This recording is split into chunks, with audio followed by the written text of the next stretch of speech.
Good morning दोस्तों। KMMP online क्लासों के अंदर आपका स्वागत है। क्लास 11th के अंदर अपना यूनिट फर्स्ट चल रहा था, बेसिक कंसेप्ट ऑफ केमिस्ट्री। इससे पिछली क्लास के अंदर आपको मैंने डाल्टन के परमाणु संरचना सिद्धांत और सार्थक अंक के बारे में बताया था। आज के पीरियड के अंदर अपने पास दो टॉपिक लेंगे। एक तो आपकी एवोगाड्रो की परिकल्पना समझाऊंगा, ठीक है, और साथ में जो है आपके आणविक द्रव्यमान ज्ञात करना बताऊंगा, ठीक है। कोई भी अणु है उसका द्रव्यमान कैसे ज्ञात किया जाए उसके बारे में अपनी चर्चा होगी, ठीक है। तो सबसे पहले जो आज आपको बता रहा हूँ वो आणविक द्रव्यमान के बारे में बात कर रहे हैं। क्या कर रहे हैं? आणविक द्रव्यमान कैसे ज्ञात किया जा सकता है उसके बारे में बात कर रहे हैं, ठीक है। देखिए, ये हर जगह आपके आणविक द्रव्यमान या अणुभार भी कह सकते हैं ज्ञात करना है। तो इस आणविक द्रव्यमान को ज्ञात करने के लिए कुछ तत्वों का आपको क्या है, परमाणु भार याद होना चाहिए। ज़्यादा नहीं, मैं आपके 10-12 तत्व बता रहा हूँ, उन तत्वों के परमाणु भार याद रखिए तो आप आराम से आणविक द्रव्यमान ज्ञात कर सकते हैं। जैसे हाइड्रोजन जो होता है इसका परमाणु भार 1 है। हाइड्रोजन के अलावा जैसे कार्बन का अपन मानते हैं 12 है, नाइट्रोजन का मानते हैं अपन 14 है, ऑक्सीजन का जो है 16 वगैरह है, सल्फर का क्या है 32 है, ठीक है। Cl का जो है वो क्या है आपका 35.5 है। जैसे कैल्शियम का क्या है आपके 40 है, ठीक है ना। इस तरह से कुछ तत्वों का जो परमाणु भार है वो आप लोग ध्यान में रखेंगे तो अपन आणविक द्रव्यमान आराम से याद कर सकते हैं। जैसे सोडियम का क्या है 23 है, सोडियम का क्या है आपके 23 होता है, ठीक है ना। इस तरह से 8-10 तत्वों के एटॉमिक वेट परमाणु भार याद रखिए, आप आणविक द्रव्यमान निकाल सकते हैं। जैसे अब आपको कुछ उदाहरण बता रहा हूँ। जैसे द्रव्यमान संरक्षण का नियम पढ़ाया था मैंने आपको, कैल्शियम कार्बोनेट का आणविक द्रव्यमान निकाला था, ठीक है। ये मान लीजिए कैल्शियम कार्बोनेट का आपको आणविक द्रव्यमान निकालना। कैसे निकालेंगे? सबसे पहले देखो, कैल्शियम का कितना मॉलिक्यूल है 1, और 1 का भार कितना बताया था आपके 40, कितना बताया था 40, प्लस कार्बन कितना है 1 का बार कितना होता है 12, ठीक है। इसी तरह से ऑक्सीजन कितना है 3 और 1 का बार क्या होता है 16, ठीक है भाई। तो ये हो गया आपके 40 प्लस 12 प्लस 16 क्या हो गया भाई 48, कितना हो गया 16 कितना हो गया 48, ठीक है। टोटल मार दीजिए इसकी 40 और 12 आपके, ठीक है ना। 40 12 और कितने हो गए 48, तो टोटल करोगे तो इसकी लगभग क्या आएगी आपके 100 ग्राम, क्या आ जाएगा 100 ग्राम। तो इसका आणविक द्रव्यमान कैल्शियम कार्बोनेट का कितना है 100 ग्राम आपके होता है। तो ये जगह जगह आपके चीज काम में आएगी। और बता रहा हूँ, जैसे मान लीजिए आपके ग्लूकोज का निकालना हो, जैसे किसका निकालना हो ग्लूकोज का, ग्लूकोज C6H12O6, ठीक है। इसका अपने को आणविक द्रव्यमान ज्ञात करना है तो किस तरह से ज्ञात करेंगे अब समझ गए होंगे आप। कार्बन के कितने हैं 6, ये 6, 1 का बार कितना होता है 12, कितना है 12, ठीक है।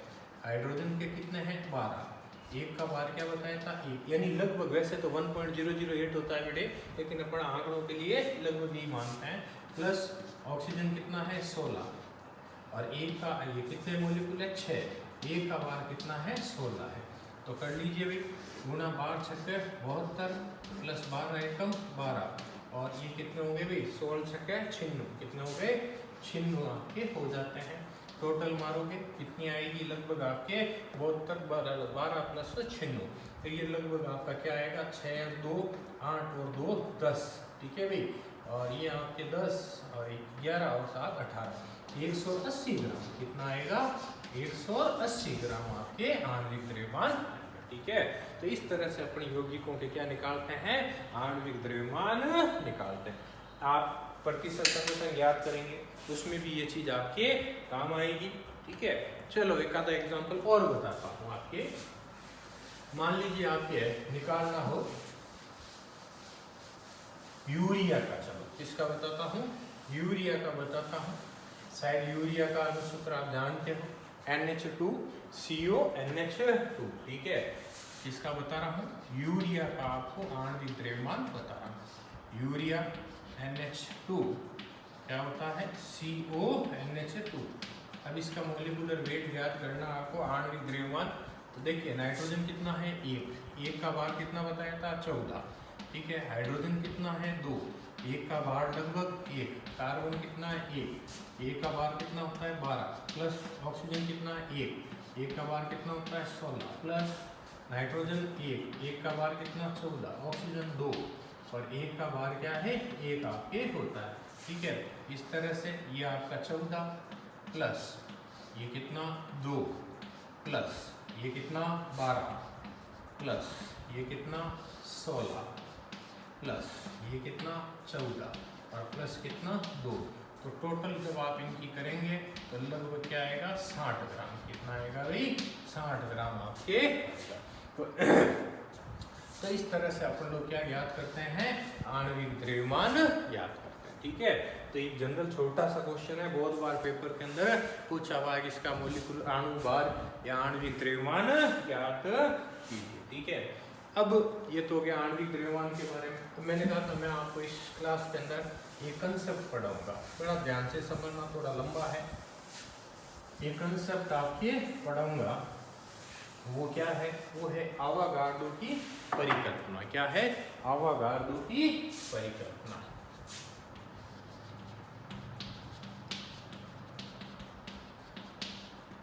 आवागार्डो की परिकल्पना के बारे में अपन बात करेंगे। ठीक है भाई, ये आवागार्डो की परिकल्पना। तो देखिए एवागार्डो की परिकल्पना समझने से पहले देखिए डाल्टन और गेल-लुसान के गैसीय आयतन संबंधी जो नियम है ना, उसमें संबंध स्थापित करने के लिए एक साइंटिस्ट आया था बर्जीलियस। क्या कहा मैंने, डाल्टन और गेल-लुसान की परिकल्पना के मध्य संबंध स्थापित करने के लिए साइंटिस्ट कौन हुआ था, बर्जीलियस हुआ था। कौन हुआ था, दोनों के मध्य सामंजस्य स्थापित करने के लिए साइंटिस्ट एक बर्जीलियस आया था। बर्जीलियस ने अपनी एक परिकल्पना दी थी। ठीक है, देखिए इसमें पहले बर्जीलियस की परिकल्पना पढ़नी पड़ेगी, फिर बर्जीलियस से अपन क्या करेंगे एवागार्डो। तो बर्जीलियस ने क्या कहा था बेटे, बर्जीलियस ने कहा था समान तापदाब की परिस्थितियों में सभी गैसों के समान आयतन में, क्या कहा, समान तापदाब की परिस्थितियों में सभी गैसों के समान आयतन में, सभी गैसों के समान आयतन में परमाणुओं की संख्या क्या होती है, समान होती है। क्या कहा, सभी गैसों के समान आयतन, समान तापदाब की परिस्थितियों में सभी गैसों के समान आयतन में किसकी संख्या, परमाणुओं की संख्या क्या होती है, समान होती है। ठीक है, एक शब्द का खेल हुआ था पूरा। ठीक है, परमाणुओं की संख्या क्या होती है, समान आपके होती है। ठीक है भाई, ये किसकी परिकल्पना थी, बर्जीलियस की। फिर से सुन लीजिए, समान तापदाब की परिस्थितियों में सभी गैसों के समान आयतन में परमाणुओं की संख्या क्या होती है, समान होती है। जैसे एक एग्जांपल आपको बता रहा हूँ, मान लीजिए जैसे ये लिखा हुआ है H2 प्लस ये Cl2, ये लिखा हुआ है 2HCl। क्या लिखा हुआ है, 2HCl। ठीक है, H2 प्लस Cl2 से ये 2HCl। जैसे मान लीजिए अपन सब जानते हैं इसका क्या काम आया, एक आयतन, इसका भी क्या है एक आयतन। ठीक है, इसके कितने हो गए, 2 आयतन। कितने हो गए, 2 आयतन आपके हो जाते हैं। ठीक है, अब आपको बता देता हूँ, मान लीजिए एक आयतन में n परमाणु उपस्थित हो, एक आयतन में क्या हो, n परमाणु, ये n परमाणु, यहाँ भी क्या हो जाएगा n परमाणु, और यहाँ क्या हो जाएगा बेटे 2n परमाणु। क्या हो जाएगा 2n परमाणु। ठीक है, और अब यदि बताऊं n बराबर 1 हो, n बराबर 1 हो तो ये क्या हो जाएगा आपका 1 परमाणु। क्या हो जाएगा 1 परमाणु, इसमें भी ये क्या हो जाएगा 1 परमाणु। ठीक है, और इसमें क्या हो जाएंगे ये 2 परमाणु, ये क्या हो जाएंगे 2 परमाणु। ठीक है, या आपको बताऊं इसमें आधा परमाणु, या क्या लिखा है इसने आधा परमाणु, ये क्या है आधा परमाणु, और ये क्या है आपके 1 परमाणु। क्या है 1 परमाणु। ये बर्जीलियस की परिकल्पना थी। ठीक है, ये इतनी बात लिखते यहाँ सारा मामला गड़बड़ हो जाता है। ठीक है ना, इसने 1 परमाणु को क्या लिखा आधा परमाणु, और 2 परमाणु को क्या लिखा 1 परमाणु लिखा। लेकिन डाल्टन ने अपने सिद्धांत के अंदर सबसे पहली बात कही थी, परमाणु क्या होते हैं, अविभाज्य होते हैं, परमाणु को विभाजित नहीं किया जा सकता। तो बर्जीलियस ने क्या किया, उसको विभाजित बता दिया। तो बर्जीलियस की परिकल्पना यहाँ क्या होती है, फेल हो जाती है। अब इस बर्जीलियस की परिकल्पना में सुधार करने के लिए जो वैज्ञानिक हुआ था वो कौन हुआ था, आवागार्डो। ठीक है ना। तो अब कई बार बच्चे ये पूछते हैं कि सर आवागार्डो की परिकल्पना लिखेंगे बर्जीलियस की, तो मैं तो ये कहता हूँ जब आवागार्डो की परिकल्पना पूछे तो पूरा क्वेश्चन करना होता है, पहले बर्जीलियस और फिर आवागार्डो। तब आवागार्डो ने इस परिकल्पना में क्या सुधार किया भाई? कुछ नहीं, सिर्फ एक शब्द का उसने सुधार कर दिया। आवागार्डो ने क्या कहा था? समान तापदाब की परिस्थितियों में सभी गैसों के समान आयतन में, सभी गैसों के समान आयतन में परमाणुओं की बजाय उसने कहा अणुओं की संख्या क्या होती है? समान होती है। परमाणुओं की बजाय किसकी संख्या? अणुओं की संख्या क्या होती है? समान आपके होती है। समझ गए भी बात को? आवागार्डो की परिकल्पना फिर से सुनिए, क्या कहा? समान तापदाब की परिस्थितियों में सभी गैसों के समान आयतन में अणुओं की संख्या क्या होती है? समान। यानी परमाणु शब्द की जगह क्या लगा दिया इसने? अणु शब्द आपके लगा दिया। ठीक है, परमाणु की जगह क्या लगा दिया? अणु इसने आपके लगा दिया था। ठीक है, और कैसे समझाया इसको? कुछ नहीं करना, जो शब्द अपन ने परमाणु काम में लिया है उस परमाणु की जगह क्या शब्द काम आएगा? अणु शब्द अपने काम में आता है। जैसे आपको बताऊं, यही एग्जांपल अपन लोग ले लेते हैं। जैसे ये मान लीजिए आपका H2 प्लस ये क्या है? Cl2 है, और ये क्या बना भी आपके 2HCl। क्या बना? 2HCl। H2 प्लस Cl2 से क्या बना? 2HCl बनता है। सबसे पहले इसका कितना आयतन है? इसका ये एक आयतन, इसका भी ये क्या है?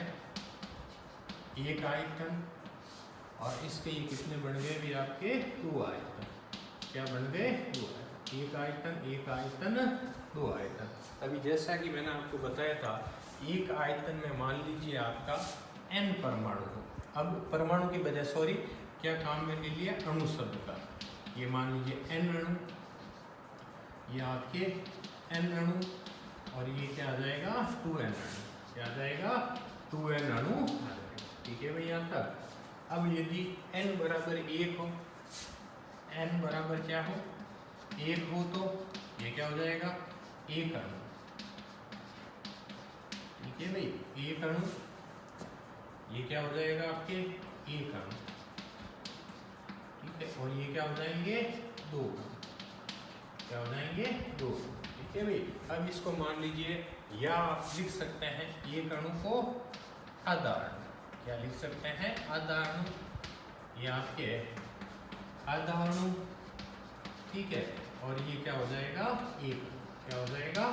1 अणु आपके हो जाता है। अब अपन सब जानते हैं आधा अणु किसके बराबर होता है? 1 परमाणु के बराबर। ये 1 परमाणु, ये क्या है आपके? 1 परमाणु, और इसमें 1 अणु में कितने? 2 परमाणु आपके होते हैं। तो कहने का मतलब इसने यहाँ पर अणु को विभाजित किया, तो अणु को तो परमाणु में विभाजित किया जा सकता है। ठीक है ना। बर्जीलियस ने परमाणु को विभाजित कर दिया, एवागार्डो ने उस परमाणु शब्द की जगह क्या काम में ले लिया? अणु शब्द काम में ले लिया। अभी भी बात सुनो आपके, तो परमाणु की जगह अणु, अणु को क्या किया जा सकता है? परमाणु में विभाजित किया जा सकता है। तो ये होती है आपके एवागार्डो की परिकल्पना। तो इसमें पहले बर्जीलियस की लिखनी होती है और फिर एवागार्डो। फिर से सुन लीजिए, मैं जो इनका कंसेप्ट था वो वापस बता देता हूँ। बर्जीलियस ने क्या कहा था? समान तापदाब की परिस्थितियों में सभी गैसों के समान आयतन में परमाणुओं की संख्या समान होती है। ठीक है, उसने कोशिश तो की थी डाल्टन और गेल-लुसांग की परिकल्पना में संबंध स्थापित करने की, लेकिन खुद फेल हो गया था बंदा। ठीक है, फिर उसमें सुधार किसने किया? एवागार्डो ने किया। एवागार्डो ने क्या सुधार किया? समान तापदाब की परिस्थितियों में सभी गैसों के समान आयतन में अणुओं की संख्या क्या होती है? समान आपके होती है। तो ये इस तरह से कौन सा कंसेप्ट बनता है भाई? एवागार्डो का कंसेप्ट आपके बनता है। तो 2 चीजें आज की क्लास के अंदर आपकी हुई। एक तो वह आणविक द्रव्यमान ज्ञात करना, आप घर पे प्रैक्टिस करें, अणु से आणविक द्रव्यमान आपके ज्ञात करने की यौगिकों के आणविक द्रव्यमान वगैरह याद करने की कोशिश करें, और साथ में ये जो एवागार्डो का कंसेप्ट है इसको भी आप अच्छी तरह से पढ़ें। ठीक है भाई। तो इस तरह से अपने पास यूनिट 1 के अंदर देखिए काफ़ी टॉपिक अपन कर चुके हैं। टॉपिकों के अंदर डेफिनेशन हो गई, द्रव्य की प्रकृति हो गई, है ना, रसायन विज्ञान का इम्पोर्टेंस हो गया है, और रसायन विज्ञान में मापन हो गया, मापन में परिशुद्धता यथार्थता बताया था, तापमान बता दिया। आज इससे प्रीवियस क्लास के अंदर आपको 60 कदम बता दिए, और फिर परिकल्पनाएं शुरू कर दी। डाल्टन की परिकल्पना बता दी गई, एवोगाड्रो की बता दी गई। अब नेक्स्ट पीरियड के अंदर अपने पास थोड़े नंबरिकल टाइप क्वेश्चन रहेंगे। एक तो आपको मैं प्रतिशत संगठन किसके बारे में बताऊंगा, प्रतिशत संगठन कैसे ज्ञात करते हैं इसके बारे में चर्चा होगी। एक अणुसूत्र और मूलानुपाती सूत्र ज्ञात करना, अणुसूत्र और क्या है मूलानुपाती सूत्र कैसे ज्ञात किए जाते हैं। ठीक है भाई, इस तरह से थोड़ा थोड़ा अपन आगे बढ़ते जा रहे हैं। आपको जो मटेरियल बताया गया है उसको अच्छी तरह से आप लोग पढ़ें। ठीक है भाई, धन्यवाद।